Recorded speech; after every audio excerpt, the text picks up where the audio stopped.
Gara-gara demo makin chaos, fitur live di TikTok mendadak hilang. Pas dicek-cek, tanggal 30 Agustus malam, kolom live yang biasanya nongol di pencarian malah nggak ada. Padahal udah coba pakai berbagai kata kunci, tetap aja nggak ada satupun video live yang muncul. Publik mulai curiga, jangan-jangan ini campur tangan pemerintah.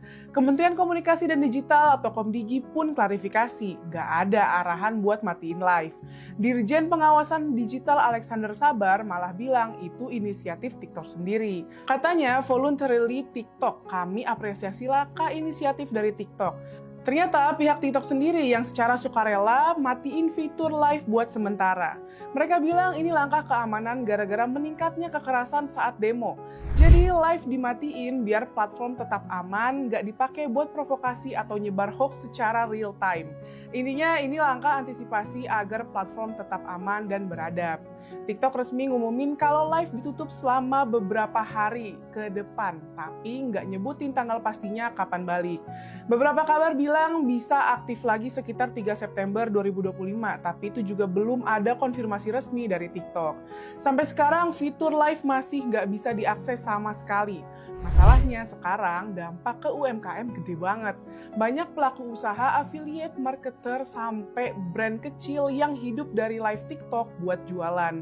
Data dari Center of Economic and Law Studies atau Celios nunjukin 4 dari 10 orang belanja via live shopping. Pertumbuhan fitur ini tembus 30%. Kalau live ditutup, penjualan bisa anjlok sampai 40%. Karena 80% transaksi TikTok Shop di Indonesia itu lewat live. Bayangin, menurut laporan TMO Group, angka transaksi live TikTok di Asia Tenggara 2024 tembus 1,7 miliar US dollar alias 27,3 triliun rupiah. Artinya UMKM paling kena imbas karena omset mereka mayoritas bergantung di fitur live ini. Jadi di satu sisi, langkah TikTok matiin live itu masuk akal buat jaga keamanan dan reputasi global. Tapi di sisi lain, ribuan UMKM yang cari nafkah lewat live jadi chaos karena nggak bisa jualan maksimal. Live bukan sekedar fitur, tapi ladang rezeki jutaan orang. Yang jelas, kalau live terlalu lama hilang, bisa bikin banyak usaha ikut offline juga. Wajar sih, karena TikTok lagi jadi sorotan global soal moderasi konten.